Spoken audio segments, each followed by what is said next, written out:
Oh, Tashidele. Hello, everyone. I hope all of you are doing good. And welcome back to the Lojong session, the first starting sessions of year 2022. Yeah. So, mm,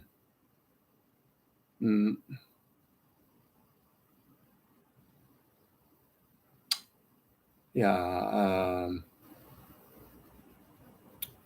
So this Lojong series of Lojong teaching, very much, we started when the COVID pandemic came into existence, and very much almost like 2 years, I think, if I remember correctly. We have been very consistent, very much weekly teaching, going through this so many valuable treatise of precious Lojong teachings, which are the not much about philosophical kind of aspiration, expression. Is more of the the expressions of the realizations of the path by those great Indian pandits and the Kadamba masters, the great Mahasiddhas, who have achieved the absolute benefit of Buddha Dharma by actualizing all the stages of path all the way up to enlightenment. And very much those pit instructions, which are the experiential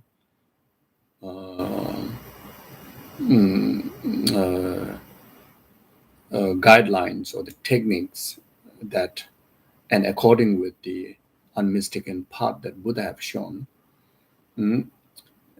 which the great Indian pandits and the Kadamba masters, they themselves very much become like very much like the lab to investigate the effectiveness of the Buddha's teaching, and they themselves is the result, the example, the proof of the effectiveness of these teachings, and those are illustrated into word and came into this classical different treatises of Lojong teachings, and there are many other texts also, but the major the texts that compile by Shunu Gyalchok into these great collections of Lojong that we are studying. From my side, I feel one of the most meaningful thing to do, most privileged thing to do. One of the reason is I've received the transmission and very much like repaying the kindness of lineage gurus, preserving the Dharma, through try one's very best to cultivate those teachings in one's day-to-day life, to tackle the samsara, to antidote to adversities that comes in the package of samsaric existence, and try to fulfill the meaning of life, meaning of precious human rebirth, which are the very much gathering of the two type of merits of methods and merits of wisdom. And even though it may be very slow in the progress of actualizing the path, but try to walk very steadily without distraction, without interruption.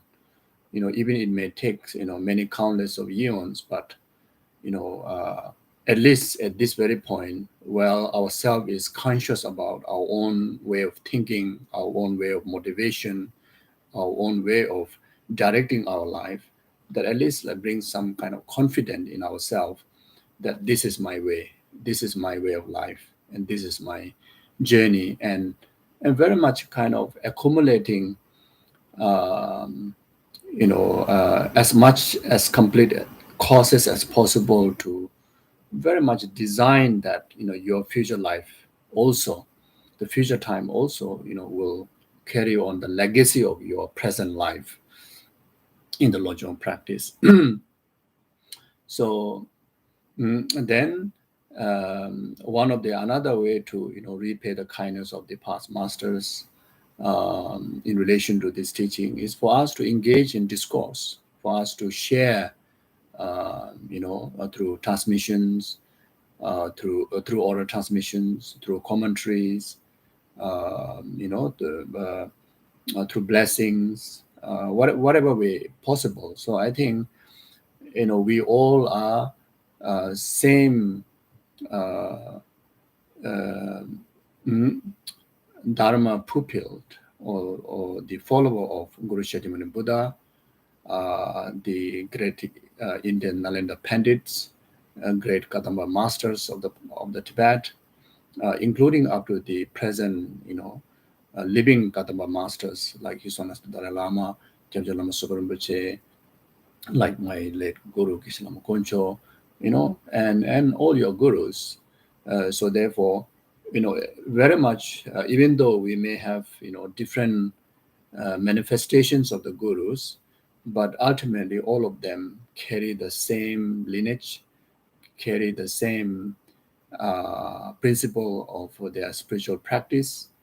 And in fact, all of them are one entity in the different, one essence in different forms and different names, and they manifest in different times.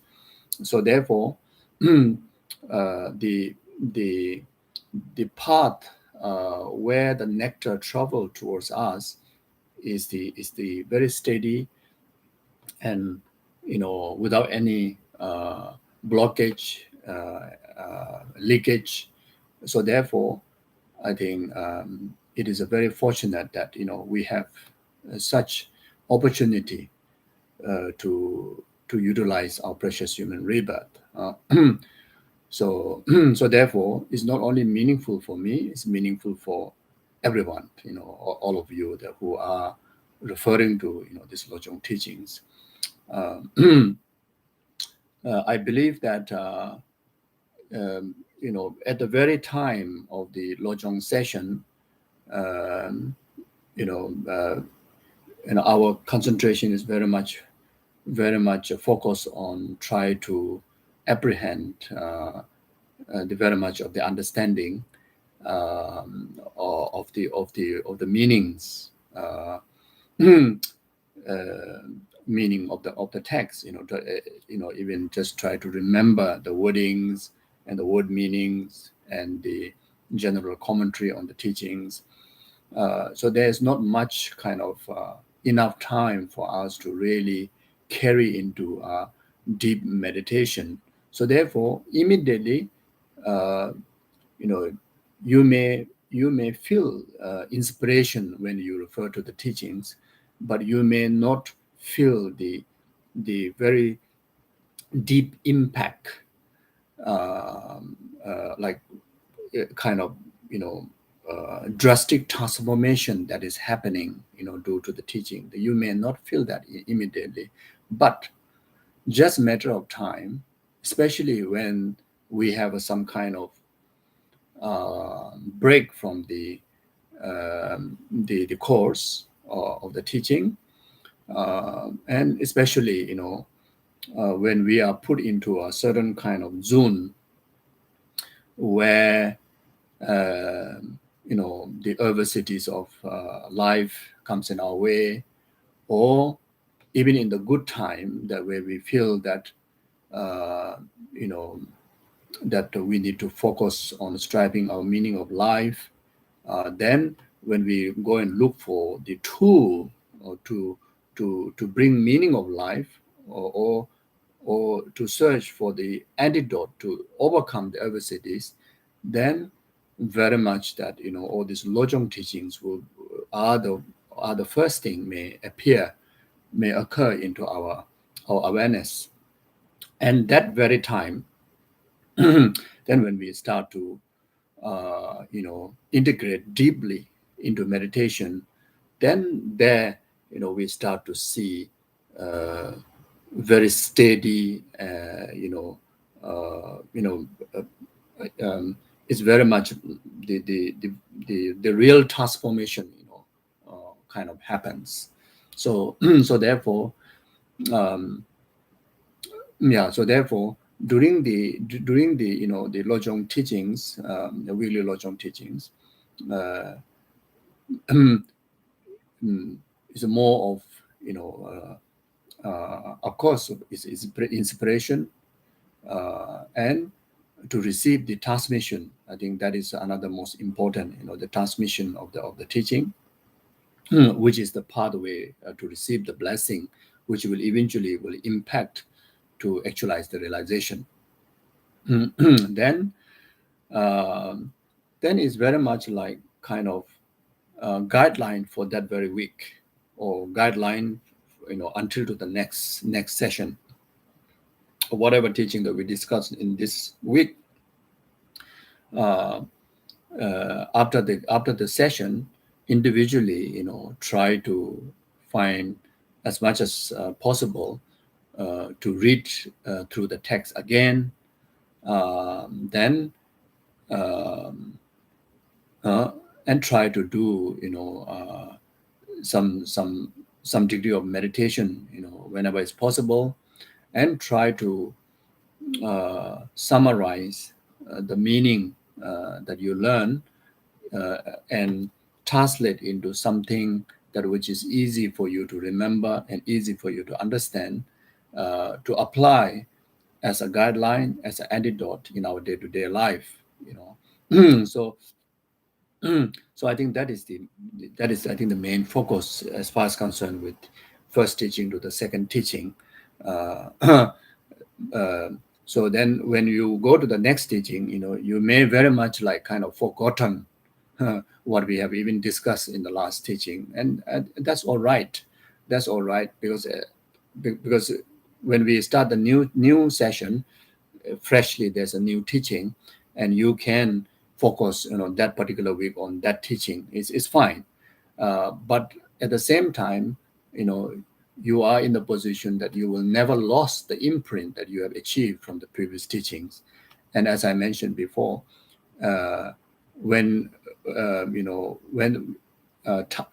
the time comes to need of those specific teachings or specific texts, specific method, then timely we have a way to refer to, then that comes in our way in the most handy or most beneficial. So like that. So therefore, again, that we could hope that we can steadily go through for some time, through these teachings. As far as concerned with the text, there are much more text to finish than what we have covered before. But then at the same time, this Lojong teaching is very much part of, as myself as a FPMD touring teacher, which usually organized and managed by the national coordinator, especially like in Australia, the FPMD national coordinator. So like Stephanie. So it is very much part of the the tour program. Is very much part of like that, because at this stage during the COVID period, I cannot travel physically to visit individual centers. So but but one thing to remember by the centers, this is not a replacement program for the individual centers' usual programs. So this is not kind of replacement, and it is also not something. It's a permanent kind of program. Once the COVID is out, when we physically able to travel, then very much I think physical visit to the different centers is also important for the centers. So so therefore, it's not kind of like a permanent kind of program. So therefore. Uh, uh, I do not wish due to Lojong teaching that individual Dharma centers, they have to forego of their other different programs. So I wish that all the other programs to continue to keep intact. Then this, Lojong series of teaching is very much like supplementary teaching, similar like how during the teaching tour, the touring teachers when visit to centers, it become like a supplementary teaching to their usual residential programs, isn't it? So like that. And also one thing that myself and the rest of the students, rest of the people around the world, so this program not only benefiting in Australia but also in Asia, Europe, America, everywhere, all around the world. Those who wish to attain this kind of teaching or wish to attain teaching that provided by me. Uh, so due to the openness and great compassion, uh, big heart of Stephanie and Peter, the National Office of FPMD in Australia, they provide this for everybody. So so basically, it is opportunity for anyone. I mean, those who don't know then what to do. Those who do not wish to attend teachings, what to do. But otherwise, even if I visit in person to your centers, or even if I meet in person to each and every one of you, I have nothing more extra to share or teach.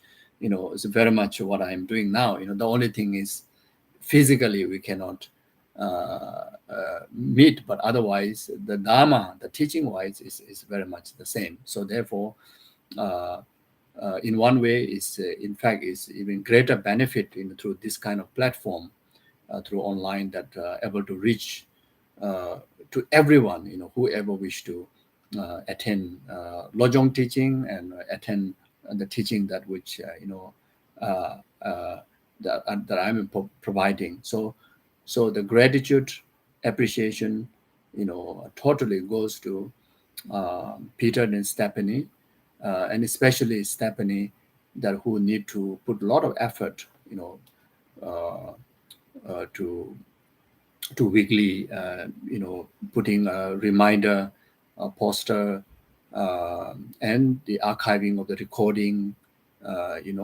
especially the recordings are, I think, important, because I don't know, I think very, very difficult in the future that I may able to repeat, all this teaching like what we are doing now. I don't think so. I think it's very, very hard. uh, then also in another way in the world, uh, because even though there may be many other teachers that who have the transmission of the entire Lojong text, uh, uh, there may be a lot of requests, there may be a lot of inspiration to teach, but the thing is everyone is so busy. All the great teachers are so busy, and it is quite hard for both the students and teachers to have a conducive time to really go through text by text, page by page, word by word, uh, to really go through, the whole text. I think is very, very rare, I believe. Then more than that, I think the transmission of this complete teaching may be very, very rare. So therefore, the archiving of the recording is extremely important, to make it available for long future. At this very moment, maybe just 10, 20, 50 or few hundred people may be benefited, but for long term, the interests about this Lojong teaching will be more than now.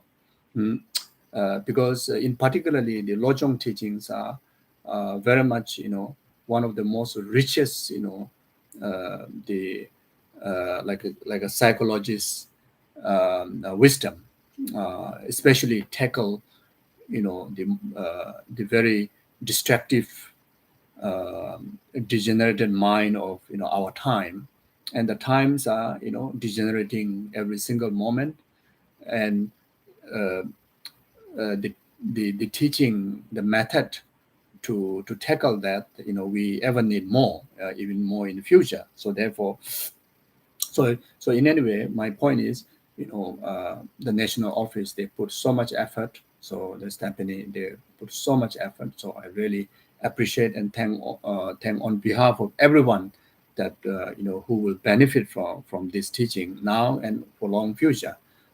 So even though we don't mention your name, whenever we do dedication, your names, you are obviously would say, dedicate for your good health, long life, and fulfill all your aspirations. So similar to those translators and those who translate in Chinese, translate in Russian, translate in other language, the translators and coordinators to make this teaching available, and also in those different centers and study groups,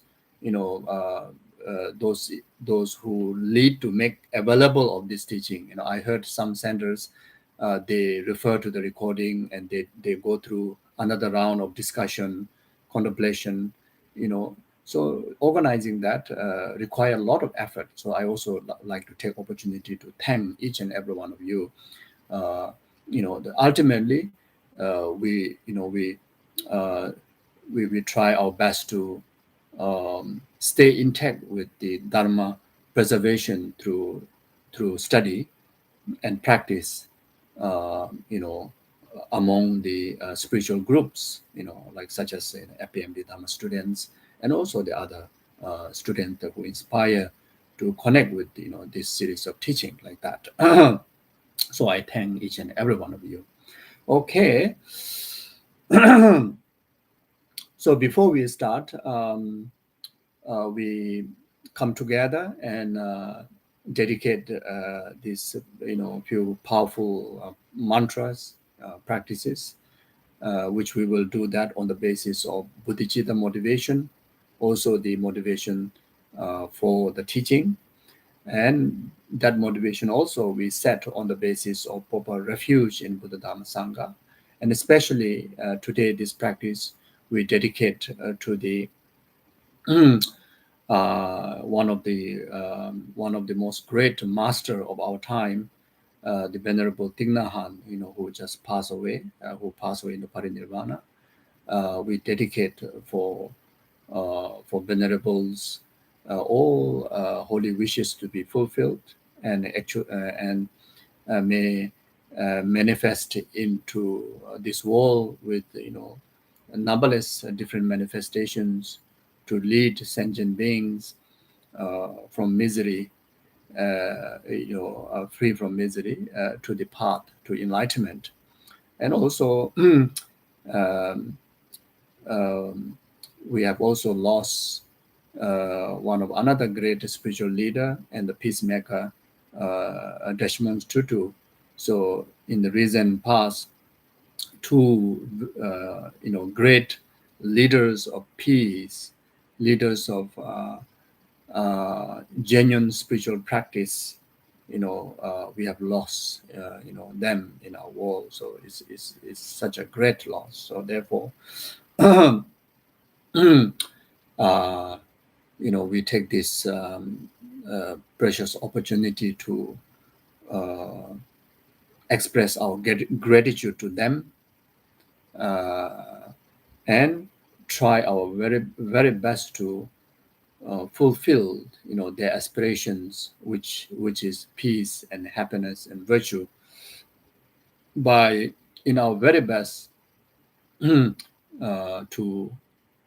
to establish peace within ourselves, peace and virtue within ourselves, and try our very best to share and create a peace and virtue in the society, in the world, such as Venerable Thich Nhat Hanh. I think one of um the greatest example of bodhisattva in the living human form that we can witness through our naked eyes.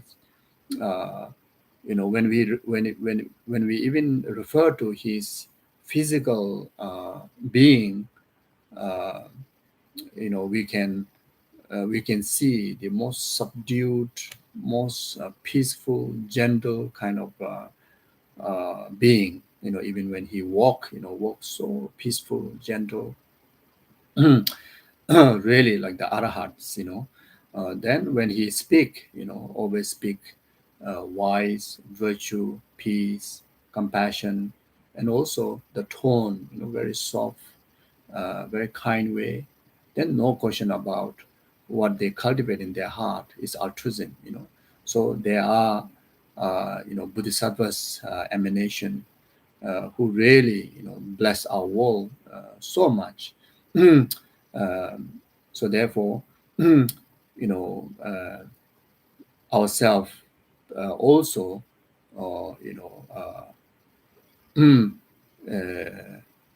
in the form of repaying the kindness of their coming into this world, by integrating their example in our very best in our own body, speech, and mind.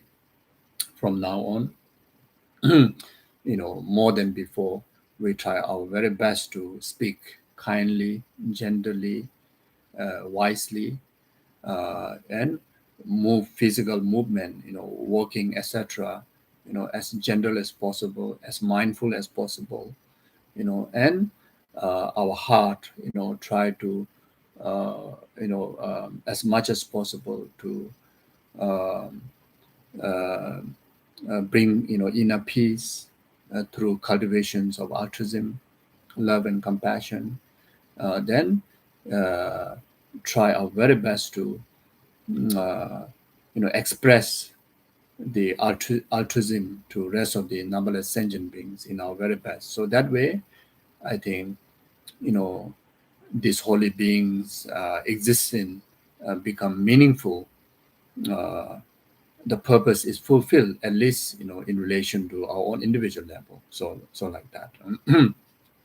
So we we recite the refusion Buddhist prayer, then salutation to Guru Shakyamuni Buddha, then salutation to our lineage gurus, like such as His Holiness the Dalai Lama, and then four immeasurable prayers. So please to meditate and motivate also for the rest of the Lojong teachings, not only this time, but for until that one day that we will able to complete the entire text. So we motivate. We do that with the altruistic intention. Zangye Jodan Zoye Jonala, Janjo Bado Dani Jazunje, Daji Jinzo Jebe, Sonamge, Dola Benje Sangye Dubarajo, Zangye Jodan Zoye Jonala, Janjo Bado Dani Jazunje, Daji Jinzo Jebe, Sonam. Dola Penje Sangye Dubarajo, Zangye Jodan Zoye Jonala, Janjo Bado Dani Jazunje, Daji Jinzo Jebe, Sonamge, Dola Benje Sangye Dubarajo.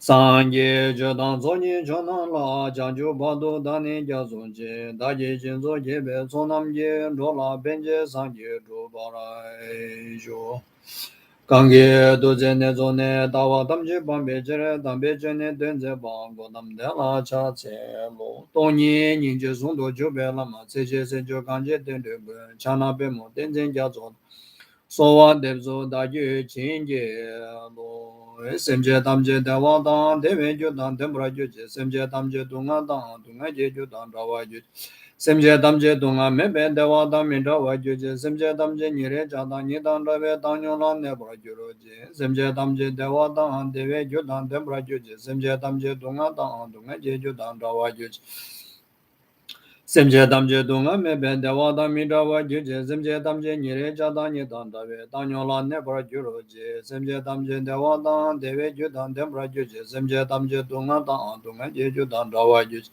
semje damje dunga me ben dewa da mi da wa ju je semje damje nyere ja da ni dan da we da nyo la ne bra ju ro je.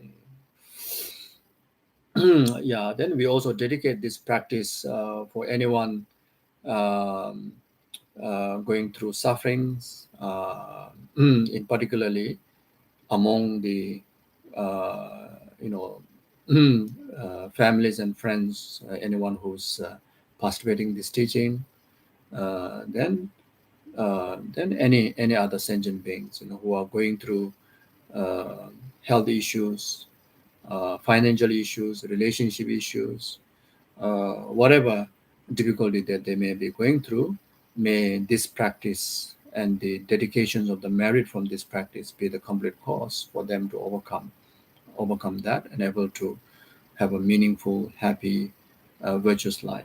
And also we dedicate this to anyone that who passed away, especially in the last 49 days. We dedicate this practice for them to actualize pure land and enlightenment. And also dedicate to overcome natural disasters, man-made disasters, uh, and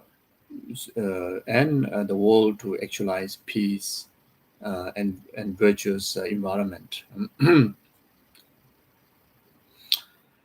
Tabje doje shaje re doje shenje mendo doje bunjombo seje lombo dabo zebego shaje jabo de la chance lo daya ta o mune mune ma mune yeso ha daya ta o mune mune ma mune yeso daya ta o mune mune ma mune yeso ha daya ta o mune mune ma mune yeso daya ta o mune mune ma mune yeso ha daya ta o mune mune ma mune yeso daya ta o mune mune ma mune yeso ha daya ta o mune mune ma mune yeso daya ta o mune mune ma mune yeso Taya ta omo gade gade para zam gade bodhi yeso ha. Taya ta omo gade gade para zam gade bodhi yeso. Taya ta omo gade gade para zam gade bodhi yeso ha. Taya ta omo gade gade para zam gade bodhi yeso. Taya ta omo gade gade para zam gade bodhi yeso ha. Taya ta omo gade gade para zam gade bodhi yeso. Taya ta omo gade gade para zam gade bodhi yeso. Omo ahum benzaran guru pema sede hum. Omo ahum benzaran guru pema sede hum. Omo ahum benzaran guru pema sede hum. Omo ahum benzaran guru pema sede hum. Omo ahum benzaran guru pema sede hum. Omo ahum benzaran guru pema sede hum. Omo ahum benzaran guru pema sede hum. Mime zeve de jere ze de me jembe ombo jambe yang de bon male jumzen sanwen da kanje jembe zuje zonga ba lo san da be sha ba zo ande mime zeve de jere ze de me jembe ombo jambe de bon male jumzen sanwen da kanje jembe zuje zonga ba lo san da be sha ba zo ande mime zeve de jere ze de me jembe ombo jambe Debon male jonze sanwe da kanji jembe zujen zonga ba lo zanda be shabla zoande mime zewe de jen reze teme jembe ombo jambe Debon male jonze sanwe da kanji jembe zujen zonga ba lo zanda be shabla zoande mime zewe de jen reze teme jembe ombo jambe Debon male jonze sanwe da kanji jembe zujen zonga ba lo zanda be shabla zoande Mime zewe de jere se teme jembe ombo jambe yang debu male jumzen sanwen da kanji jembe zuje zonga ba lo san tabe shala zo wande. Omo mani beme hu, omo mani beme hu, omo mani beme hu, omo mani beme hu, omo mani beme hu, omo mani beme hu, omo mani beme hu, omo mani beme hu, omo mani beme hu. Omo dare do re so ha, omo dare do re so ha, omo dare do re so ha, omo dare do re so. Omo dare do re so ha, omo dare do re so ha, omo dare do re so ha, omo dare do re so. Omo dare do re so ha, omo dare do re so ha, omo dare do re so ha, omo dare do re so. Omo dare do re so ha, omo dare do re so ha, omo dare do re so ha, omo dare do re so. Omo dare do re so ha, omo dare do re so. Omo dare do re so ha, omo dare do re so. Omo dare do re so ha, omo dare do re so. Tayata omo beganze beganze ranja samunga de zoha. Tayata omo beganze beganze ranja samunga de zoha. Tayata omo beganze beganze ranja samunga de zo. Tayata omo beganze beganze ranja samunga de zo. Tayada omo beganze beganze ranja samunga dezo. Tayada omo beganze beganze ranja samunga dezo. Tayada omo beganze beganze ranja samunga dezo. Omo mare zaman zoha, omo mare zaman zoha, omo mare zaman zoha, omo mare zaman zoha, omo mare zaman zoha, omo mare zaman zoha. Omo mare zaman zoha, omo mare zaman zoha, omo mare zaman zoha, omo mare zaman so daje java damje dan jebar yela zambe de dinye geme zejunro do balame chinje lo daja jungwe chinje do do jome jo yansa semde zemele juve jibangule nyudo jabdo zo java de nyudo da o zejema do jone do wa jama leba Deye zala go barai jo pama zemje damje tendan tenjur jing endo damje dadu duwa dan chanju semba ganan sujo Teta gunje molan do juro je semje ne ba jinye ba nyudo nele tajyo je dove nene malu ba dadu juwa me barai jo jambe bawe jedara jemba dan gundo zambo deyan de jinje teta gunje jezo dano jing jawan de dadam je rabdo Tuzon jebe jawa tamje de ngo kan la ju do ngo ba de da je je wen zang wa de gun ja sa bo ju je rab do ngo wa rai je be dan zo wa mi ge be yi je no bo ba san je sim je ra wa gun ze be sam ba je jin zhe be ta je jo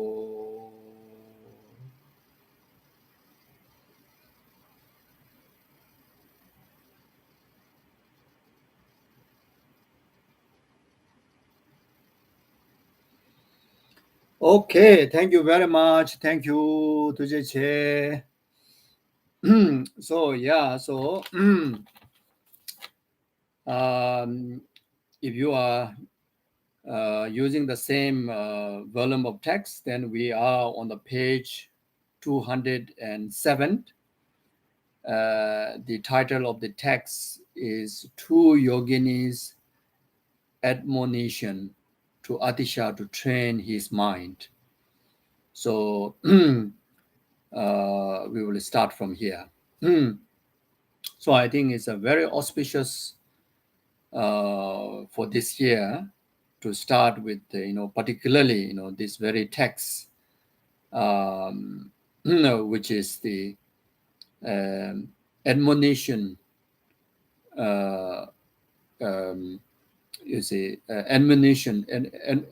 admonition by two yoginis. The two yoginis are the two emanation of Mother Tara. Uh, um, mm, offering direction or offering proposition to Lama Atisha, the quickest path, the most effective path, most complete path, most essential path to actualize enlightenment. So, so therefore, even though this admonition or the advice by the two Taras to Atisha, it is directly provided to Atisha, and here we should understand that it is also directing us, also prophesizing to us. The similar way how these two Tara prophesied to Atisha, similar way this teaching is also for us, for each and every one of us. Uh, uh, the teaching which is the complete, sweetest, most effective to actualize full enlightenment for the benefit of numberless sentient beings' enlightenment. Then, we try our best to practice in our day-to-day life according with our own individual capability, especially the main the instruction or the teaching that that that to be cultivated, even though it is very much elucidated from the tantric path, but then here those who are not ready for tantra, then on the basis of proper understanding of emptiness and cultivation of altruism, that you can still adopt this practice and according with one's ability. And those who are advanced practitioners of tantra, this very instruction can take as a basis. Then you can expand even more elaborate practices like such as the chur practice, the offering one's aggregates, one's body as a nectar, the talk offering to the merit field in order to actualize effective eradications of contaminations, eradications of grasping, eradications of the ignorant, delusions and ignorance, and in order for us to effectively actualize the two merits of wisdom and method, and gain enlightenment for the benefit of rest of sentient beings. So there are extensive chur practices that you can integrate. So so today here I may not need to do much of the commentary. It's very much that we take literal guidance of the instruction that exists in the teaching into our meditation. So very much when we integrate this teaching, very much follow the word by word and reflect on the meaning and do the visualizations, then conclude by dedication. So that alone, brings the most profound practice, most complete practice, and most effective practice for us to actualize the spiritual goal of enlightenment, which is the instruction by the by the Tara to Atisha. Then Atisha, transmit this teaching to all the way up to our lineage gurus. So like that. Yeah. So Two Yoginis Admonition to Atisha to train his mind. So this is the title. Then Namo Ranna Guru. So it stated the Sanskrit word is very much the meaning is homage to the precious teacher. So so again, this teaching, the initial homage is to venerate the lineage gurus, offering respect to the root of the teaching. Then at the same time, to clear obstacles for the preservation of the teaching, bringing into script as well as into practice and to realizations. So due to that, paying homage at the beginning of the text. Then it says, on one special occasion, that special occasion is when Master Atisha was doing circumambulation while training his mind in awakening mind. He encountered two women in the sky to the east of Bodh Gaya Stupa. So this teaching, very much the instruction came when Atisha was training his mind, to actualize bodhicitta, while circumambulating the Bodh Gaya, the Bodh Gaya Stupa, where it hosts the Buddha's relics, one of the most precious, holy statues of Guru Shakyamuni Buddha, the place where Shakyamuni Buddha was attended enlightenment. So there, the two women, in the sky of the east of the Bodh Gaya Stupa. So they appear two women. The two women, they were in conversation. So those two women are the two Taras, the two manifestations of Tara.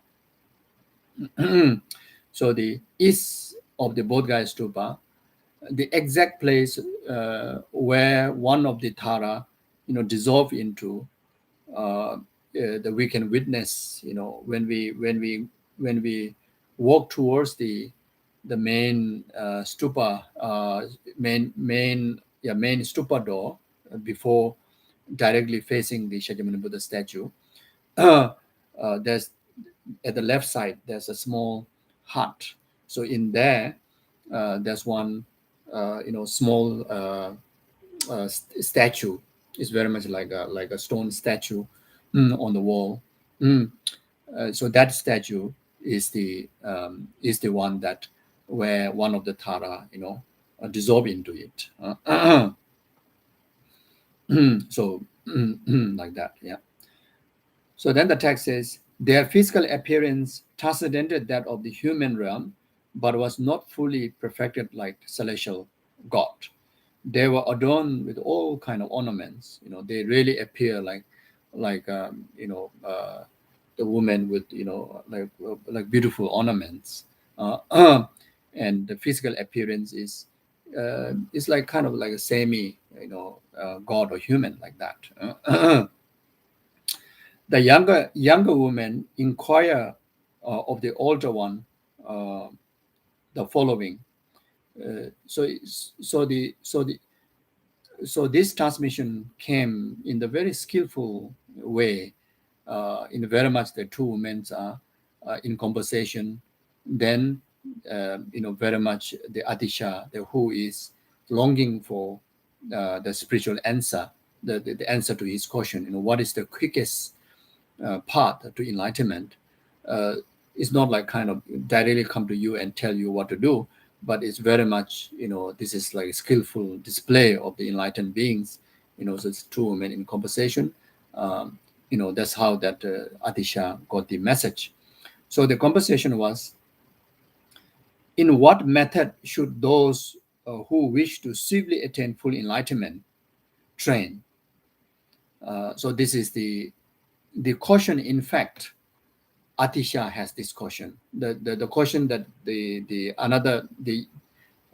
one manifestation of the Tara, which is manifest into the younger woman, the same question that she has is the same question that Atisha, asking in his heart.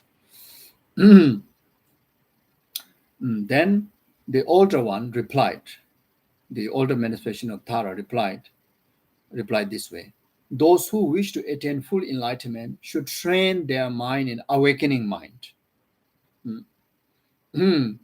So this is the response, and this response clarify Atisha's caution of spiritual, search for the ultimate path, and from there, the teaching that the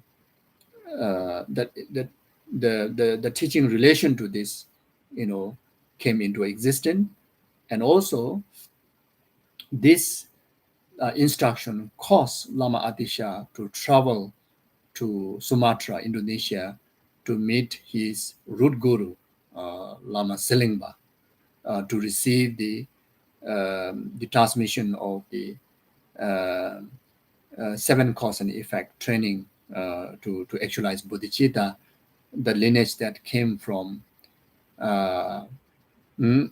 Asanga, then all the way up to the Maitreya, through the profound lineage. So, so this is the reason, under the instruction of the Mother Tara, the Atisha traveled to, Indonesia. He traveled about 12 months, remained there about 12 years in the training, and after that returned to India, then traveled to Tibet around 11th century, and from there the starting of his training wheel of Dharma, with composition of lamb on the path, then all these different Lojong treatises that composed by the great Tibetan Kadamba masters, including of the Lamrim treatise, of all the great 4 great Tibetan Buddhist tradition. Everything started from there. So it's very much due to the blessing of Mother Tara. All this happened, and the result of that, up to now,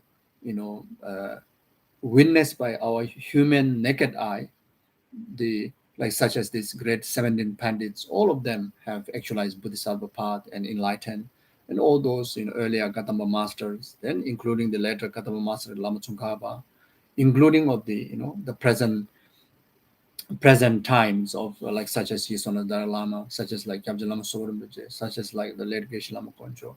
They all are living Gautama masters, enlightened. We see the enlightened quality in them, in living, even by we like ourselves, ordinary peoples, and naked eye can witness.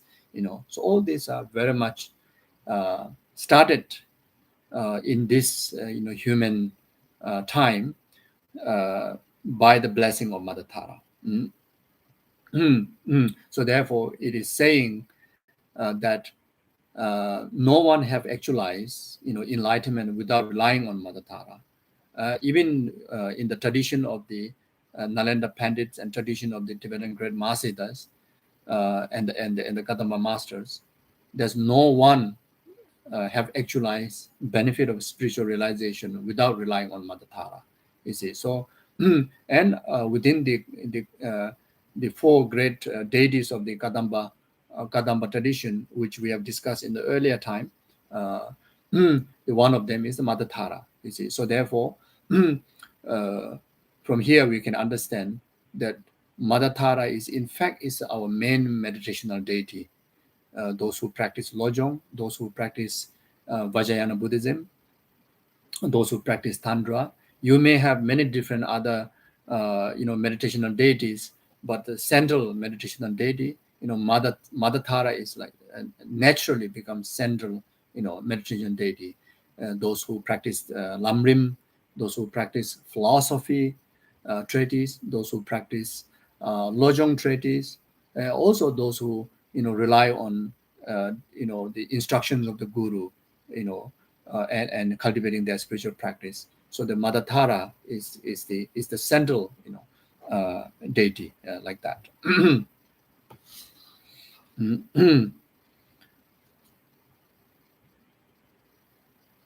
So I will continue from the text. Responding thus, she taught the method. She taught the method of training in the awakening mind according to secret mantra. So that method of training according to secret mantra is the teaching that discussed in the second text, the Kusulu's accumulating mind training. So the teaching that contained in that is the method that Mother Tara, the older manifested Mother Tara, in response to the younger manifested Mother Tara's caution, as a method to actualize sweep attainment of the full enlightenment. The sweep method to train oneself to actualize full enlightenment. You see. So that is the following text. Then the text followed. The two women were said to be Tara and Birkuti. So Birkuti is a Tara here. Tara, the first one, can refer to the green Tara that we normally refer to in relation to the defective defective, such as the pictures and statues that we normally relate to. So the Birkuti is the Tara manifestation in a rawful aspect. It also called in Tibetan called Dolma Twenyerchen. So I think in Nepal, there's one temple of Tara Birkuti. I think they also call it the temple of Birkuti temple of Tara. I think there's one special holy place. Then there's also a regard. I'm not 100% sure, but there's through histories and through legend that Palsatitsun, in Tibetan it's called Palsatitsun, the first the Dakini of the King Songtsen Gampo, of Tibet. The King Songtsen Gampo is a manifestation of Cherezik, Aulak Tishora Cherezik, who manifests as in the form of king, called King Songtsen Gampo, who composed, who actualized the 16 guidelines,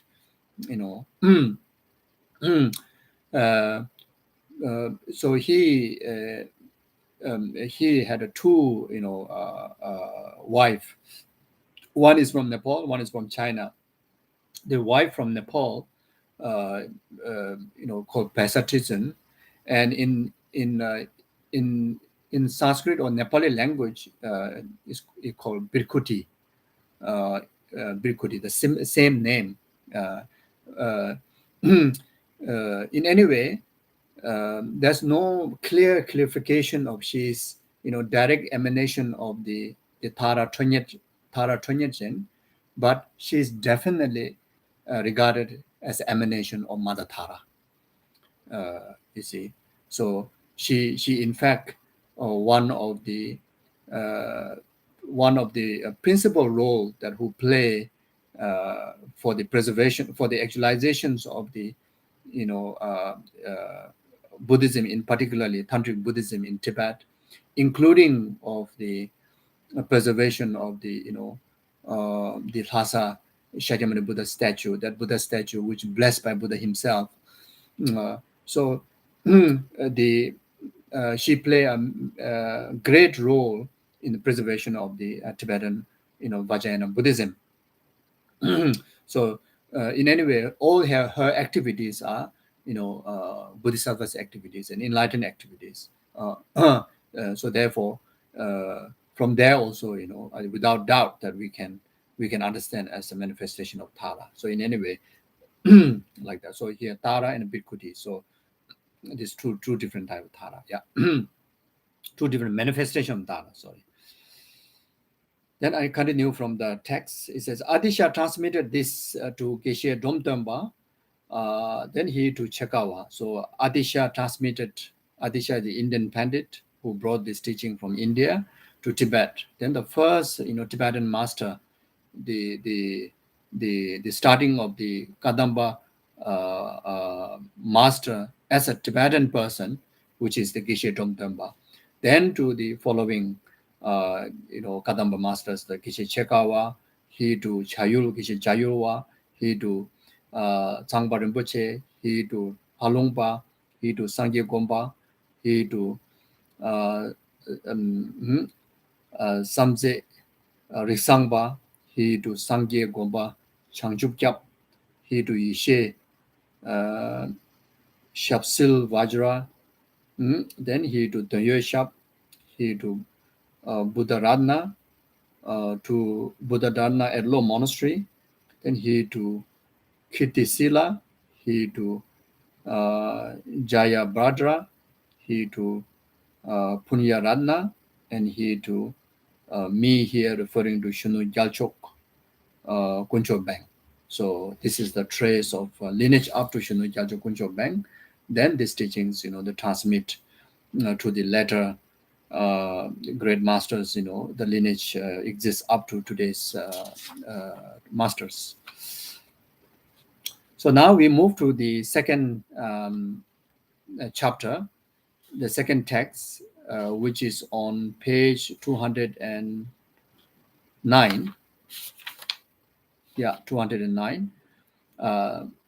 The Kusulu's accumulation mind training.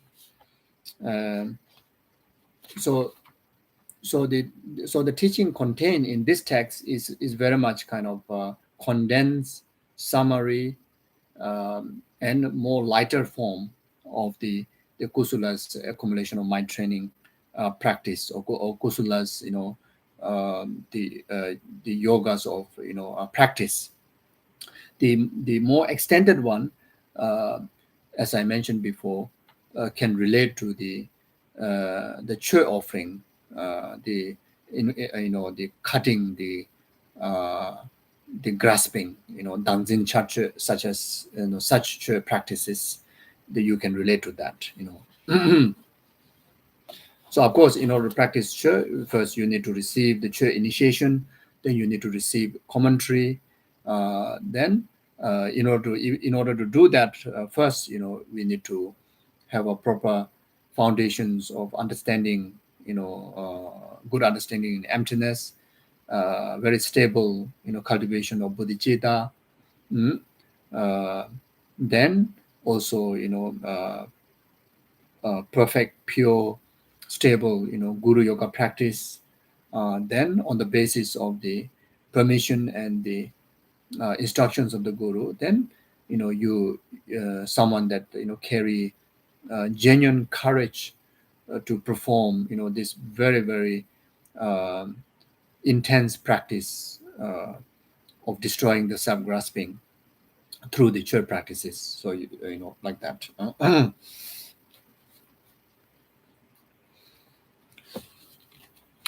So this text is the Tara's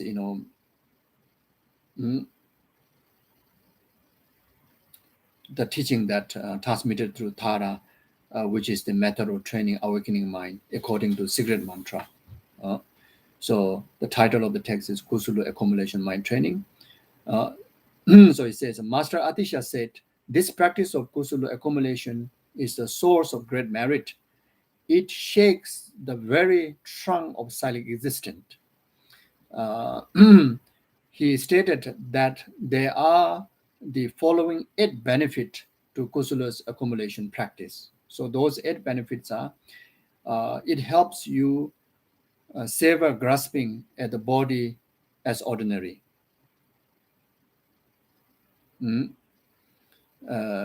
It helps to savor grasping at grasping at the body as ordinary. One of the one of the most dangerous, or one of most influential grasping that we carry is to our own aggregates, our own body, especially as a human being in this desire realm. The main obstacle for us to, actualize detachment, to actualize wisdom or emptiness, the main obstacle is the attachment grasping to our body. This not only bring tremendous suffering at this present moment, even when we pass away through our life, that the major grasping that which even many practitioners fail their practice at the time of dying, and create the causes to be born in the lower realm, and some are even to the Vajra hell realm, is very much comes to the grasping attachment to the body. So therefore, the Chö practices and also the practice that teach in this text directly focus, is very, very directly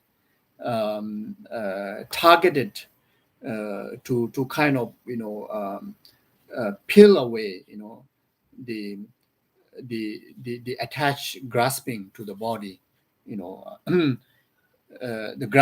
grasping attachment to our body, you see. So therefore it helped to sever the grasping at the body as ordinary. So the practice involved through meditation, uh, separating this body from your own divine identity, and through that meditation, it helps to, especially when we go through meditation, or when we come to a meditative state of practice, then we will gain the ability that you can be separated, the grasping from this ordinary, ordinary attachment to this ordinary body. Then the second benefit is it helps you deceive death. Then this practice help us to overcome all the distractions, all the fears, all the faults that which may occur, during our death. You see, so very much effective pathway out of the the death process, that we can able to reach to the clear light, and able to bring the full meaning of the clear light. As we all know, that death is one of the most concern and one of the very important time, whether we will able to complete the meaning of this precious human rebirth, or whether we fail fulfilling the meaning of this rebirth, this precious human rebirth. So it is one of the most crucial time. In fact, whatever practice we do is to really to prepare for meaningful death, isn't it? So therefore, this practice serve as a direct antidote to deceive the death.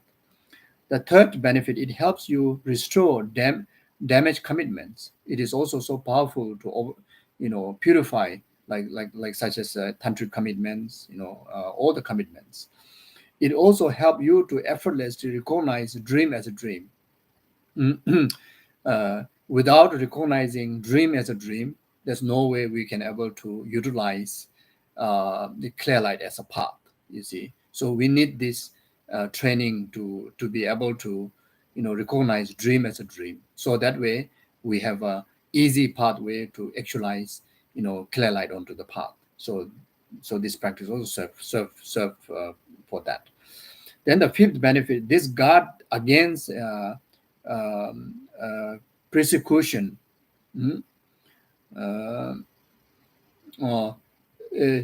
So this practice also has the benefit, for us to overcome suffering of three lower realms, suffering of grasping at the time of death, and even while we are practicing in the present time, that we are able to secure our inner peace.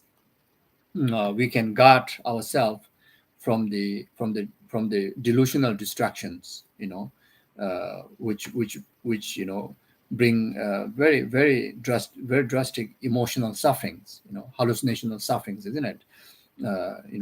It's very obvious to us. Our mind is so fragile to get haunted by misperceptions, delusions, depressions, etc.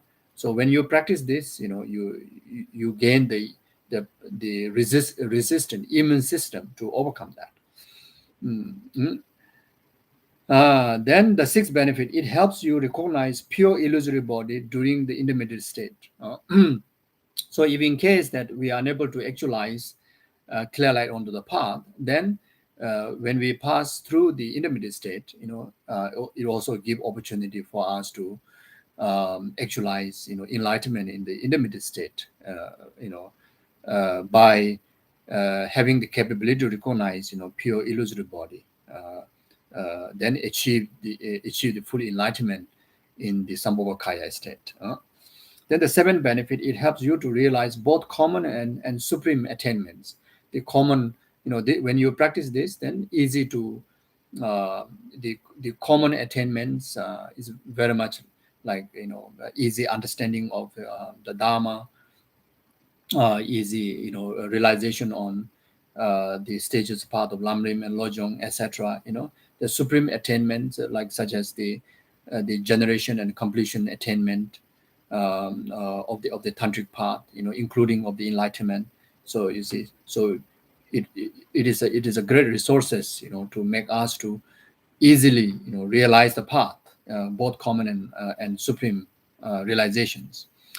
Then the eighth benefit, it helps you to accomplish others' welfare effortlessly, through the power of your aspiration, prayer, and great compassion. When you practice this, your self-graspings are purified. You become lesser and lesser grasping, lesser and lesser attached to your own well-being, lesser and lesser attached to material distractions, including of lesser attachment to your body.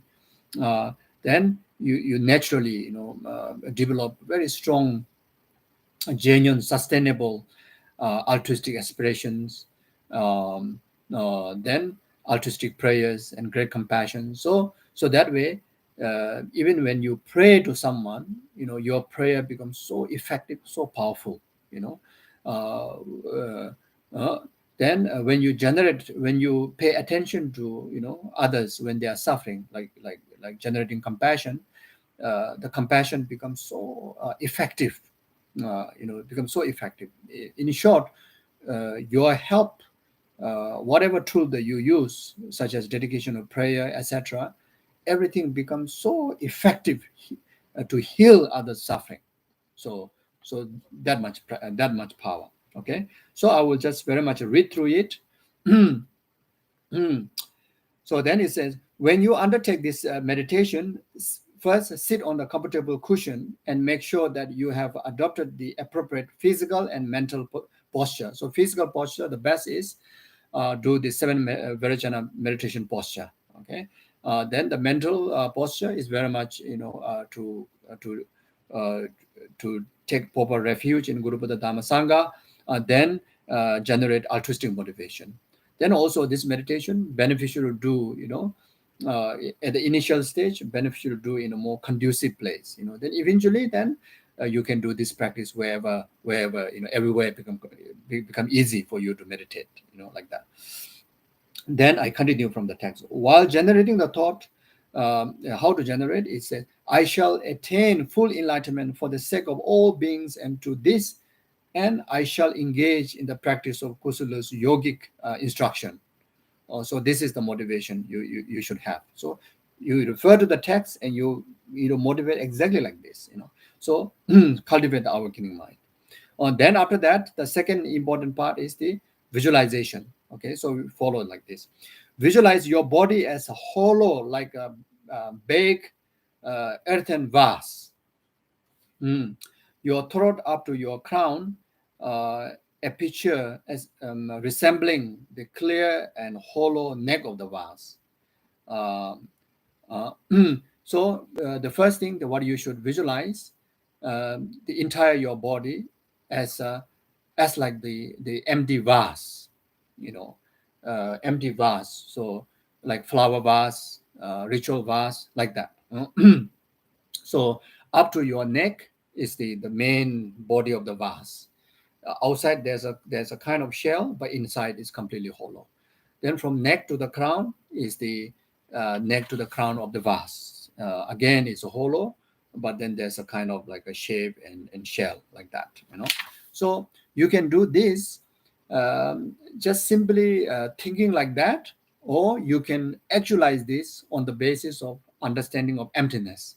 So you purify this very how to say um, um, uh, tangible aggregates, purify these tangible uh, contaminated aggregates in emptiness, because there's no inherent tangible blood, bone, the structure, the look, that what you have, isn't it?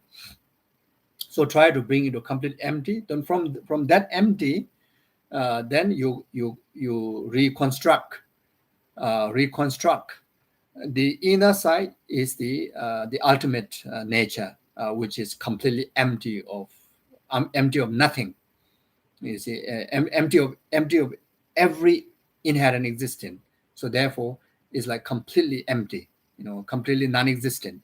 Then the outer shell of the vase is uh, interdependent, the structure of existence.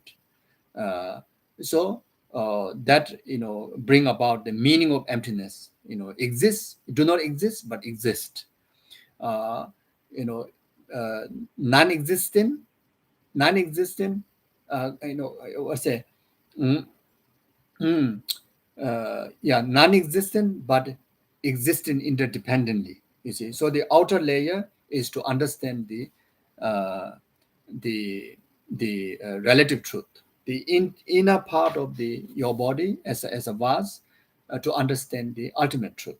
So you can also actualize that. If you can't do that, if you don't have the emptiness way, then you just simply imagine like the vase. Try to go away from seeing those very uh, tangible, like heart, lung, and all this skeleton, all this you just take away, just completely visualize hollow. There's a great benefit in that. Then after that, then the text says, inside your hollow body at your heart, visualize a blue hum, blue syllable hum, which is the nature of your mind. So you visualize blue syllable hum. That syllable hum, if you remember, if you know Sanskrit syllable hum, then you can see the character as the mantra hum, then but in the energy light form, have a very bright blue light form like that. If not, then if you remember Tibetan syllable hum, you can do that. If not English syllable hum, you can do that. If not, doesn't matter. The letters doesn't matter. Just understand it's a syllable hum, which is the nature of your mind, and appear in the blue color, very bright blue color, and there's some kind of like the light shape. If I want to name it, then I name as a hum like that. Mm. Then after that, imagine that at this letter is pushed upward by the wind. Uh, it exists from your crown aperture as a float in the space uh, above 4 finger wide above your crown. So this blue kind of light form uh, since it's not tangible, but at the same time it's like kind of like a very like a soft like cotton type of like kind of floating there. Suddenly there's a wind energy, like a kind of blow of a fan from below somewhere at the navel there. Then it just push upward all the way up, all the way up to your crown. Then about 4 fingers, about 4 inches above your head, that syllable hung, remain like that, you see. And that syllable hung doesn't matter, whatever way you face, you see, even you want to, you put your eye up, as if you're able to see the hung, you can see the syllable hung remaining like that, as if like the center of your heart, like this. If you happen to see from the front, you can see the hung very clearly like that, So it's 4 inches above your head. So you visualize that. Then after that, then now focus on the letter, the syllable hung. So your mind completely, focus on that syllable hung. Then recite 3 times of this this mantra. Om Shua Om Sobhava Shuddha Sawa Dhamma Sobhava Shuddha Ham. Om Sobhava Shuddha Sarva Dhamma Sobhava Shuddha Ham. Okay, so this is the meaning of this mantra is all existent phenomena in the universe, and I are of one entity or one reality. So the meaning of this mantra is, I and the rest of the entire phenomena, starting from my aggregates, all lies in the nature of emptiness, in one entity, nature of emptiness. Then the last syllable hum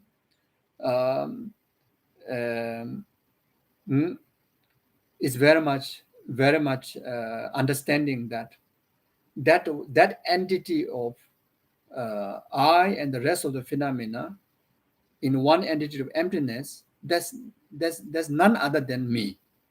Saying syllable hum means none other than me. So in short, when you recite Om Sobhava Shuddha Sawa Dhamma Sobhava Shuddha Om, so syllable Om, you first understand the 3 bases of your body, speech, and mind, and as well as the 3 bases of the purified Buddha's body, speech, and mind. In the emptiness, the basis, the body, speech, and mind, which is the basis to designate I and the Buddha, all comes in the one nature, in one entity, the entity of emptiness. So you can also understand that, and that is me, whom, that is me, whom.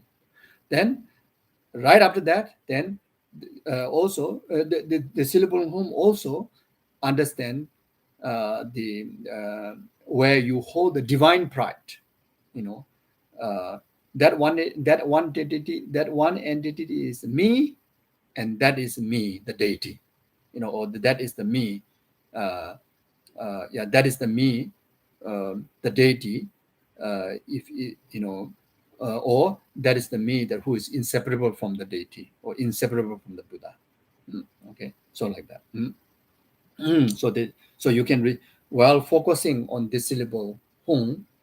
Now this syllable hung, which is out of this empty vessel, which is the vast creation that you created on your aggregates. This is me, who is the same essence of all the Buddhas, same essence of all the phenomena, same essence of the past ordinary me, or the ordinary me, So this syllable hung is me, and that is the deity. Or that syllable hung is me, who is no separate, no different from the deity. Then holding that idea is the holding onto the divine pride. So syllable hung, you can understand, the emphasizing that you are oneness with the deity, you are one taste with the deity. It also understand whenever you recite syllable hung, you also reminded to have the divine pride. So like that. So here it says, recite 3 times. Okay.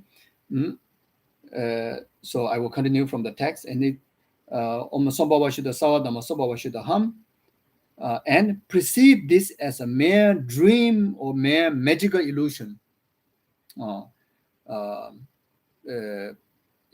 It means that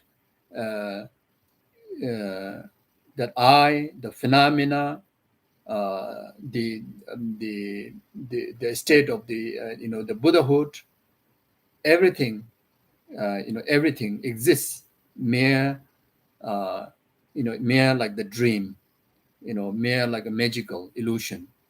There's no inherent at all. There's no inherent. So here you can take opportunity to do absorption meditation on emptiness, the emptiness of self and emptiness of phenomena, in relation to the understanding of emptiness in relation on the basis of that syllable hum. So you can do that. Then, while reciting the second mantra, Om Shur Dana Jnana Benja Sabhava Ema Kam Ema Ko Ham. Om Shur Om Shunya, here is in Tibetan is Om Shur Dana Jnana Benja Sabhava Ema Ka Ham. So here it's Om Shunyata Jnana Vajra Sabhava Ema Ko Ham. So again, recite 3 after that, after meditation on emptiness, then you recite this mantra 3 times. Then you imagine that the hum dissolve into emptiness. So this mantra is to the dissolving of that syllable hum, again, which is ultimate nature, is emptiness, dissolving into emptiness. In another meaning is now you, that who is inseparable from whom, dissolve into emptiness. The deity, the Buddha, the phenomena, who is also inseparable in entity in this whom, also dissolve into emptiness. So the meaning of this mantra is very much like Om, I am the very self whose essence is the indestructible knowledge of emptiness. Or in another word, Om, I am the very self whose essence is the diamond knowledge of emptiness.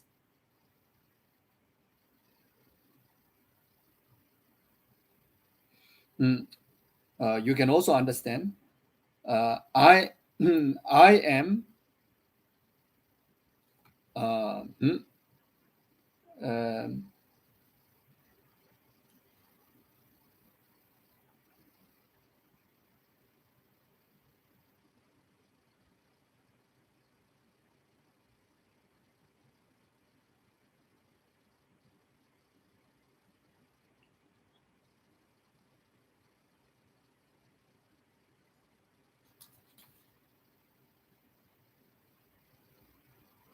so I think this is okay.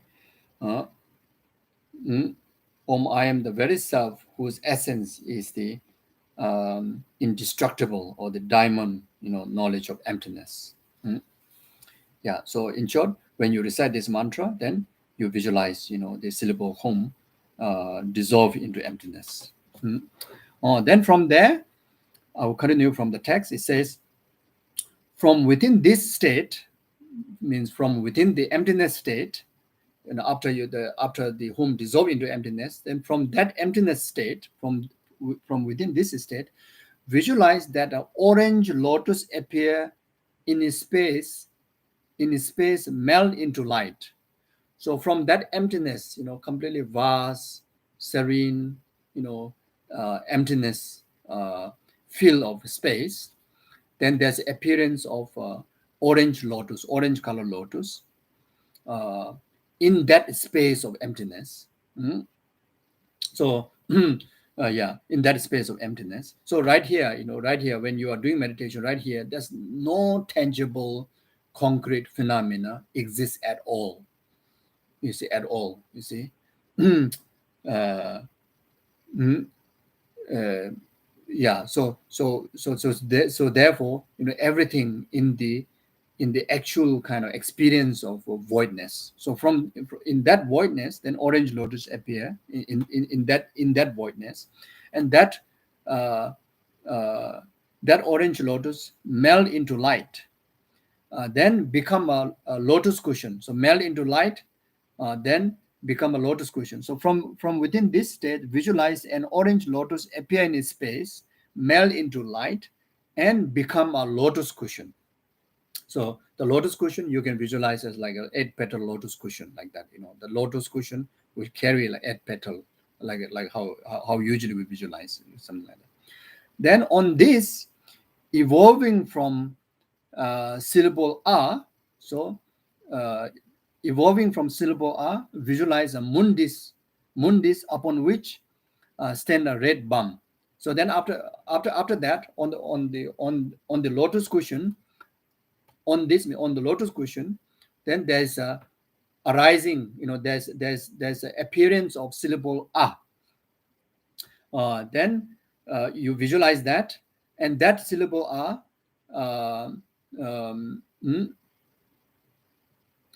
dissolve into a mundis. Mundis, dissolve into mundis. It become a mundis. On top of mundis, there's arising of syllable bum.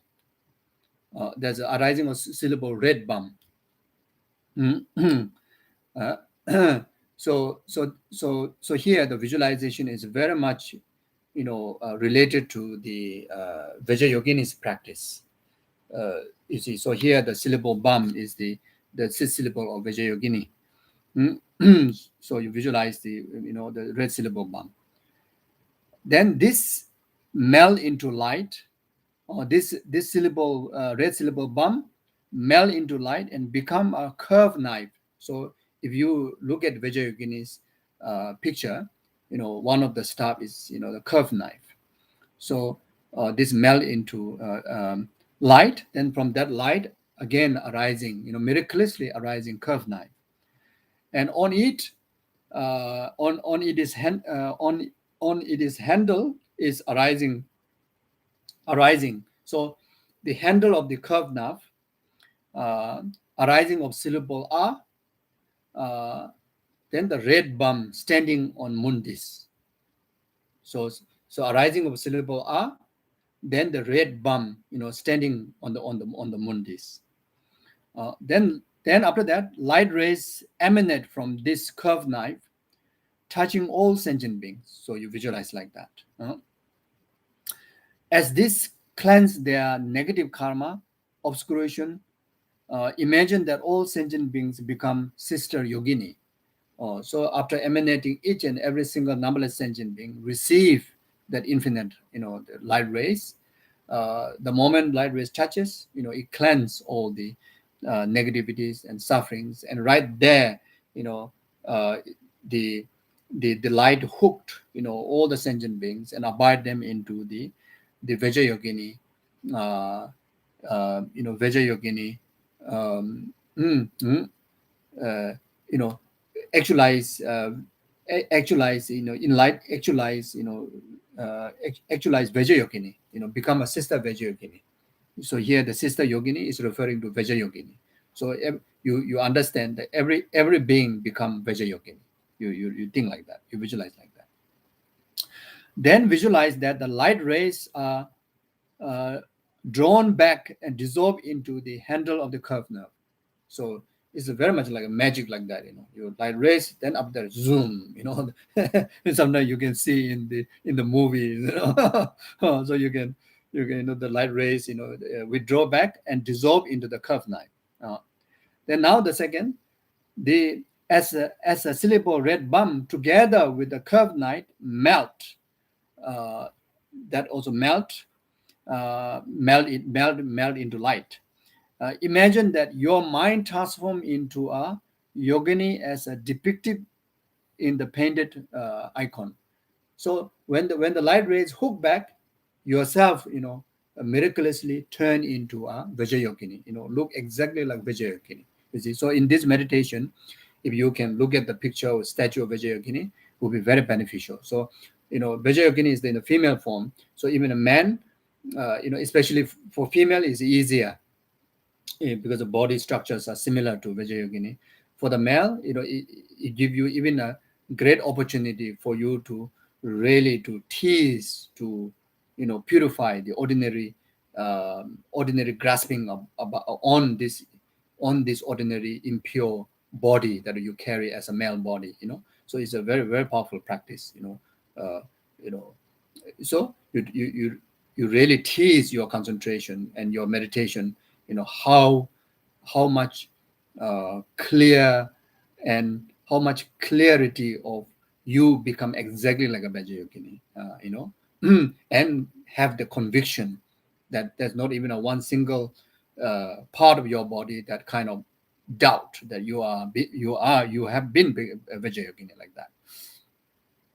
Then at her heart, so now you become Vajrayogini, isn't it? The earlier one is first is like an empty vase. Then after that, syllable hung. Then now that dissolve into empty. Then from there, all this earlier meditation came about. Now after that, now the vase thing is already already past of the continuum. Now you become like complete Vajrayogini.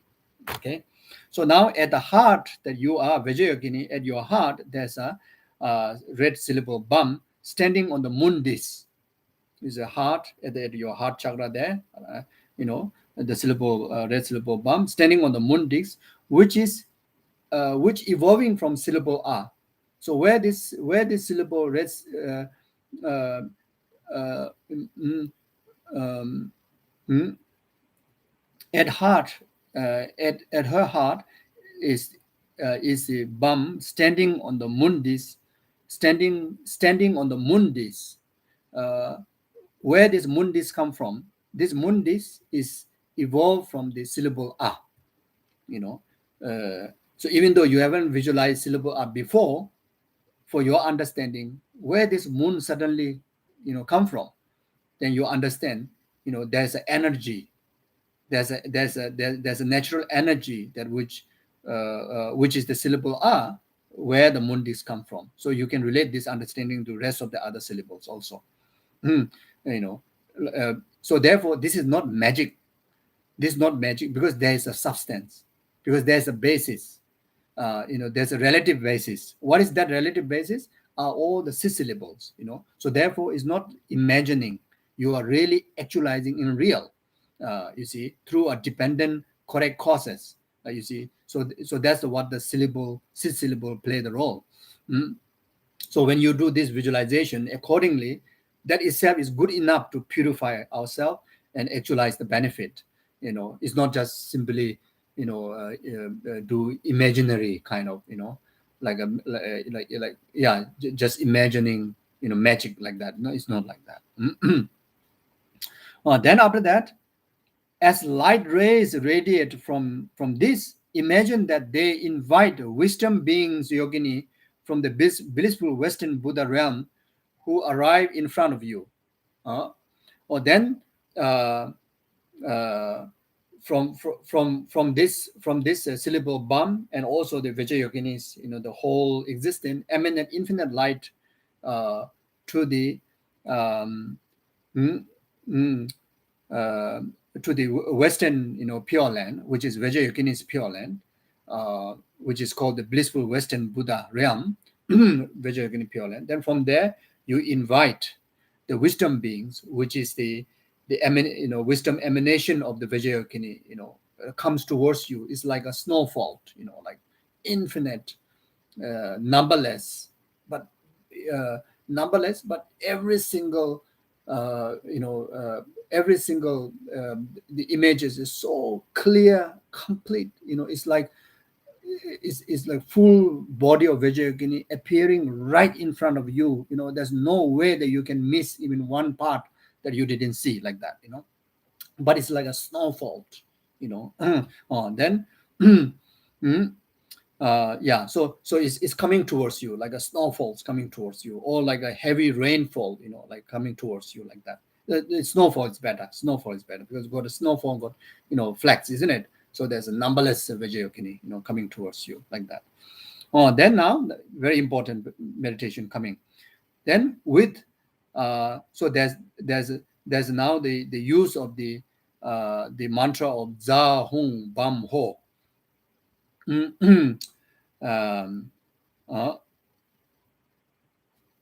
Za Hong Bam Ho. So this very important mantra, which is really to how to say, bring the abiding of abiding of the wisdom, being what you call abiding, abiding of the wisdom being within you, and make it inseparable with you. So this is very important meditation. So I will read. With syllable za, she descend onto your crown, infinite Vajrayogini, descend onto your crown. Then when you recite syllable hum, she dissolve into you. Then with the syllable bam, when you recite syllable bam, she emerge inseparably with you. And with ho, you rejoice. You rejoice with generating the thought, I am the sister Vajrayogini, I am the Vajrayogini, who is the distilled embodiment of the great compassion of all the Buddhas of the three time. Unbelievable, blissful meditation. So here, continuation of the all the stages of meditation that you have done before. Then you kind of really like kind of take a very relaxed, slow motion, no rushed. Then with a clear visualization of infinite Vajrayoginis, descending from the Western Pure Land. Then you recite za, so you recite, if you are alone, you recite loudly. Really is kind of vibrate all your system. Is almost like entire universe is like kind of bringing to shaken. Za is like kind of like Vajrayogini, it's very much like a very heavy body, heavy feet, step onto the ground until the ground shaken, like that. Like za is like za, Vajrayogini, infinite Vajrayogini, just like descend, settle on your crown like that. Then after you have feel the really descending of the Vajrayogini, you can really feel it. You're confident. You feel blissful. Then you recite hum. Hum. Then the moment you recite hum, miraculously, entire, limitless Vajrayogini dissolve from your crown. Then is transmit. Is kind of like emerge into every single existence of your beings. Every single. You see, conventionally, if you refer to this tangible, body, like every single atom in your body is a Vajrayogini. Every single blood, every single flesh, every single bone, every single cell, Vajrayogini. There's not even a one single cell that which cannot differentiate that this is not Vajrayogini. So you do slow meditation here. Take your time as much as possible. Really, really feel, until that, wow, blissful, like kind of blessed. Then when you recite syllable bum, right there, then you gain the conviction that it will literally become inseparable from every single existence of yours, and it becomes inseparable from you. You are Vajrayogini, Vajrayogini is you. It's absolutely one taste, like that. So there you try to do as again similar way, take time to do a single pointed meditation as much as possible, like on the divine pride, that that I am the Vajrayogini, the divine pride.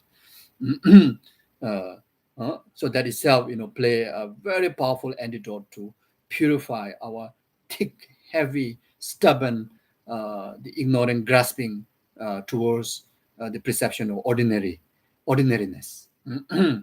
So very powerful tantric practice. Then when you recite, then after that, then you recite syllable ho. Or when you recite syllable ho, then you rejoice. You feel so blissful. Then there you understand. I am Vijayogini. You reinforce it. Or this is the place where, this is the time where that you express the divine pride. Yes, I did it. Yes, it is me. I achieve it. I actualize it. Then you really like absolutely overcome this impure view about yourself, and you actualize absolutely the divine. The Vijayogini, which is called the divine pride. Which is one of very essential yoga, like that.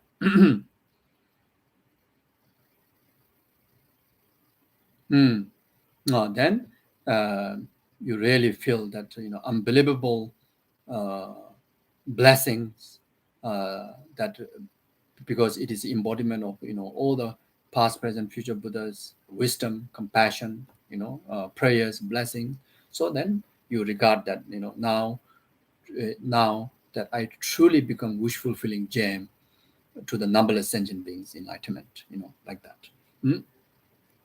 Okay, so then after that, then now visualize at the heart. Now again, visualize at the heart, at your heart, evolving from syllable R, a red bump on the mundis. So yeah, so from the syllable R, you actualize, visualize at your heart.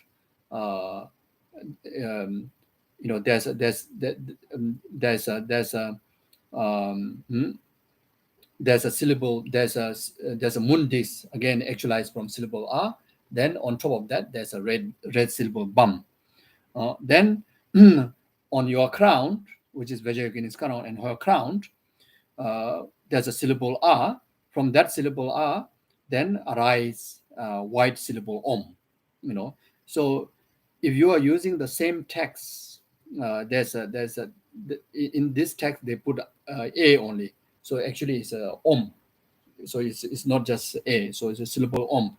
So white syllable from syllable R, actualize white syllable Om on the mundis. And at her throat, from this evolving from the R, the red A on the mundis. So here the red A. Then at her heart, evolving from syllable Ram, actualize smoky blue Hum on the Sandis. So this time it's on the Sandis. At her heart, evolving from syllable Ram, actualize Sandis. On top of Sandis, there's a smoky color like a blue Hum. Then now focus your attention of this letter. So focus on the letter Hum, at your heart. Focus on this letter, smoky blue color like letter Hum. You focus on that. Then you recite the syllable Om Ah Hum 3 times. Then after that, now visualize that your human body lies in it as a corpse in front of the yogini. So you see now here, this is the unbelievable. You see, so it's so amazing. So now here, literally, through the practice, now you become Vijayogini, and your ordinary body, which is the basis where you have the attachment grasping, is completely separated, and now it become a corpse. It's going to discard. Is in front of you. Now your whole body is in front of you, and now you are actualizing the resultant enlightened body by purifying the all contaminated body. So at this, at its front is a green yam. So the in the front of the dead body or the corpse, there's a green yam, which melt into light and become a wind mandala in front of the illuminous bowl. It is each uh, two side, each adorned with a blue wind banner. On this, an orange ram, which melt and become a red triangular fire mandala. On the point of the triangular, you should visualize 3 light blue hum, which melt into light and become a tripod made of the 3 fresh served human head. So it's very much creating the mandala. So here,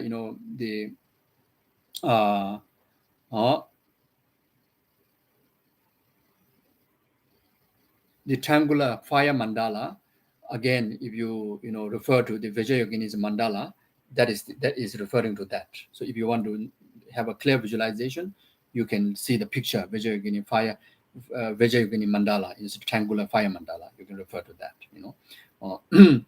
Then after that, so now here is very much creating the neck, creating the container, the fire mandala, the stove, which is the fire mandala, and the fire of to create the nectar out of your cup.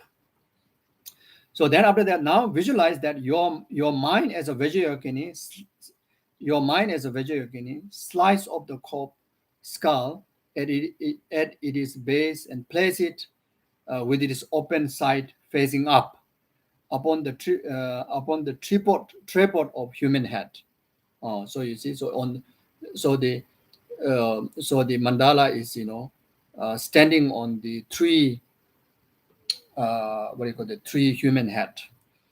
Imagine that this skull is a white. Oh, sorry. The mandala here is referring to the nectar. The skull cup, the nectar container. Imagine that this skull is white and spattered and has a white interior and red interior. You visualize like that. Then visualize that the cup is now placed inside the skull cup and upon it, evolving from syllable A, is a bum on the moon disk. From syllable A, there's a moon disk, then there's a syllable bum arises. This melt into light and transform into a curved knife. And it is handle evolving from syllable A is a bum on the moon disk. Bum on the moon disk. Then light rays emanate from this, which transform the corpse into a nectar. That your old corpse, become a nectar. Again, light rays emanate, causing nectar to descend from the heart of the Buddha and Bodhisattvas. So light emanate to the 10 direction. Then the nectars, the blessings from the 10 direction, also add on to the nectar that you just create from the cup. Filling the skull cup, so that fill the skull cup completely. Then after that, from there, the light rays emit from the syllable bum, that is at Vajrayogini's heart. At the tip of these rays are dense cloud like a cluster of the nectar, from which stream of nectar descend, filling the skull cup with whitish fluid. So the nectar color is very much like whitish fluid. As Vajrayogini stir the nectar with her curved knife, you should visually imagine that the commitment being and wisdom being nectar emerge inseparable into one. So the nectar that comes, nectar that derive from the Vajrayogini, nectar that derive from the 10 direction other Buddha Bodhisattvas, everything emerge inseparably with the nectar that created from the corpse. Now the curved knife and the letters too transform into nectar. So even the curved knife and the letter, the syllable letter, all dissolve into a nectar. Then as the as the yogini, which is yourself, then recite, when you recite syllable hum 3 times, you recite, then after that, on the basis of all the visualization, now here you pause a bit, then after that, then on the basis of the visualization, now you recite syllable hum 3 times. A forceful wind blow continuously from her nose that touches the true banner that which visualized before, which then fans the ram, syllable ram, setting the fire blaze, and this caused the nectar to boil forcefully. So when yourself, the Vajrayogini, recites hum, hum, hum, like even when we recite hum, hum, there's some kind of like breath coming out from your nostril, isn't it? So it's like kind of very forceful wind coming out. Then that touch the banner, the the fans that we visualized before. The wind hit that, the fan, circle like that. Then that create that blow the fire, and the fire, make it boil the nectar. Fire blaze, and this caused the nectar to boil forcefully. So it's a pop like that, then after that, as Om Ahung bless it, the nectar settle into a pink color. Then after much boil like that, so then before is kind of whitish, whitish fluid, isn't it? Then now at the end of the boiling, then you bless it. It's kind of like subsiding the boiling by reciting the mantra Om Ahung. So when you recite, right after reciting Om Ahung, then all the nectar, settle down, settle, and the color look like a pinkish color.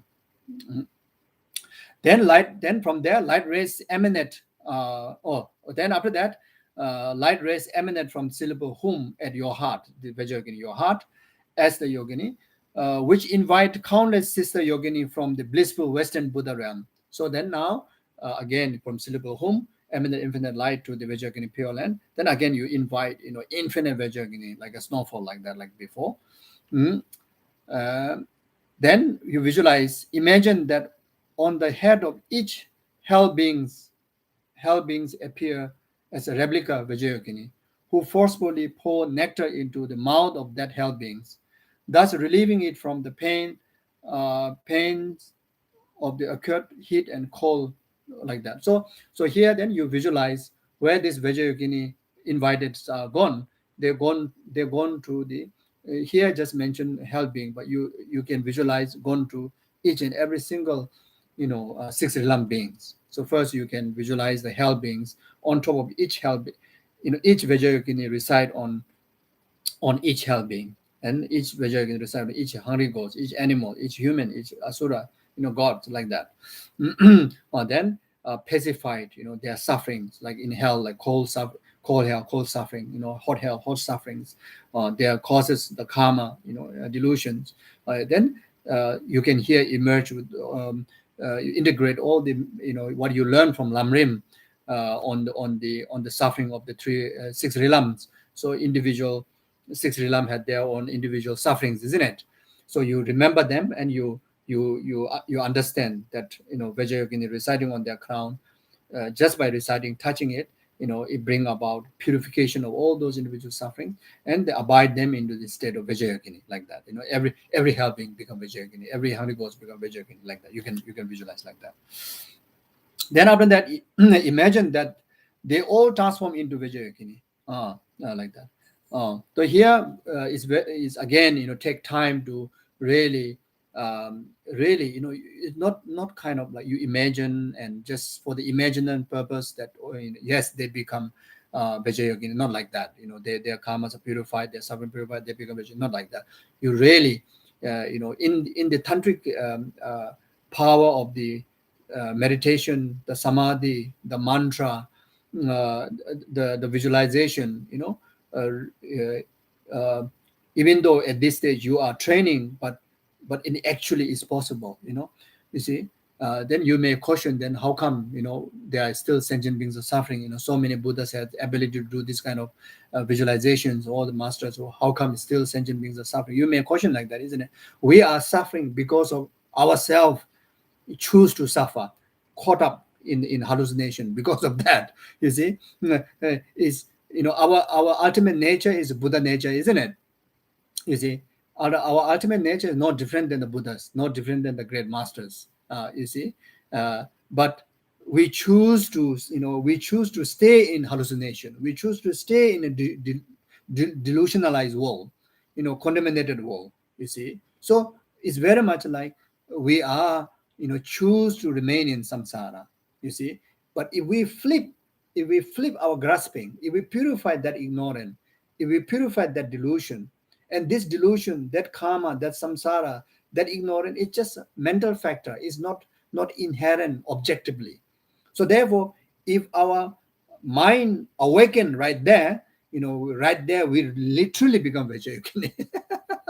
It's like that, you see. So it's like actually we are, very much, it's our choice to, remain in samsara, so we cannot blame the yogis and Buddhas, So therefore here,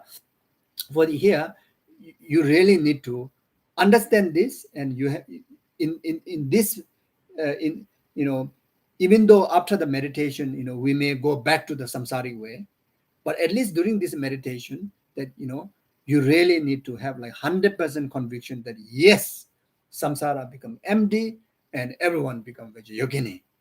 So the stronger, the longer that you're able to remain in that focus, the greater the impact that you will receive, and you also able to share the benefit with the rest of the sentient being, like that. Okay. Then the remaining nectar spill out and transform the hell realm into a wall of the blissful Buddha realm.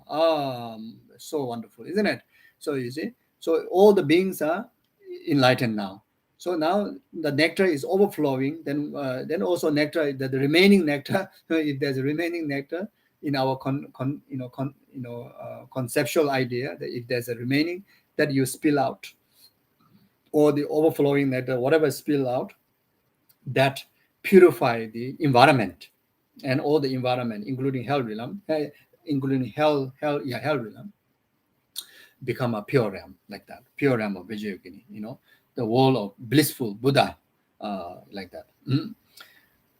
So then in the text says, this example can be extended to all the 6 realms. Or here it says, the master says, although it is generally inappropriate to offer leftover to the 3 jewels, since here all food and drink is being offered to the 3 jewels without exception, it is said that this offering can be met.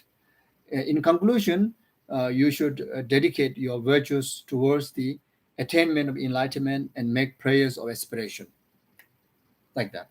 Thank you. I complete today's session, this chapter, even though I took extra time of yours, but I think very, very, very, very, very wonderful meditation guide.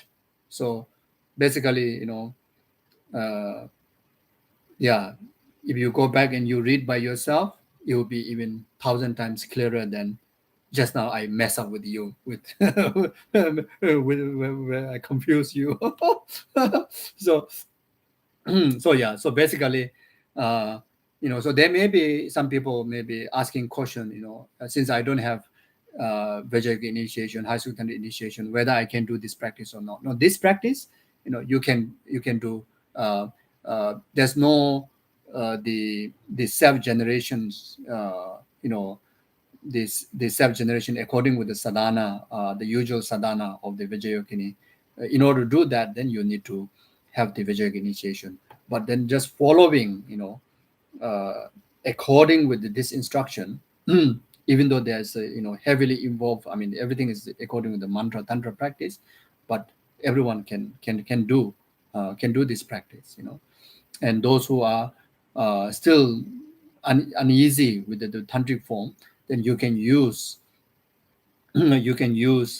the mantra as energy form, and the creations of all these visualizations, through emptiness understanding. Okay, like that. So especially for those who have high school tantric initiation or tantric initiation, I think this meditation is so yummy, and especially those of you who have Yogini initiation, Yogini practice. Oh, this is like such a short meditation, but it's unbelievable powerful meditation. So and this is blessed by Lama Atisha, through the blessing of Mother Tara. So from the teaching point of view, it is a tantric teaching, one of the most profound, most secret practice. As far as concerned with the lineage come from Lama Atisha, who hold both lineage of profound and extensive lineage, both Sutra and Tantra, you see. Then in relation to deity, the Tara is the Tara and the Yogini, in fact, Tara and Yoginis are is emanation of each other. You see, Tara is Yogini is a Tara. Tara is embodiment of Yogini. You see, so therefore, then on top of that, Yogini, among all the tantric deity during the 5 degenerated time, in particular in the desire realm, it act direct antidote to the desire, is one of the most effective and one of the sweetest path to actualize, Yogini pure and enlightenment, in relation to any practice to Yogini, like that. Then Tara again is one of the sweetest, liberator, in particular in degenerative time, you see. And Tara is the greatest support wherever need the most need of compassion. So the sixth realm samsaric being is the one who need the most compassion. So wherever there's a compassion, Tara is there to assist, to fulfill the aspiration of compassion. So from all aspect, then on top of that, this is compiled in the category of Lojong practice. Then Lojong is pit instruction, directly to applicate to our way of life, to purify right there, right then, and actualize the benefit right there, right then, like that. You see. So from all aspect, it's like the yummiest. You see.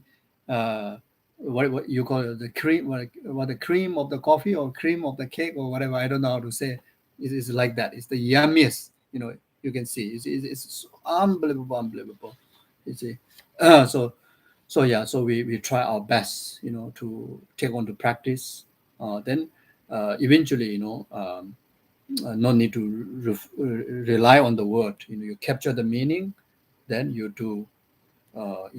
Wherever possible, you do the meditation like that. Okay, so thank you very, very, very much. So we do short dedication. I will not do the long way. So may whatever merit that we accumulate through this teaching, and all the merit that accumulated by past Buddhas, we dedicate this as exactly like the Buddhist Samana Buddhist Manjushri and our gurus. We dedicate the same way. Okay.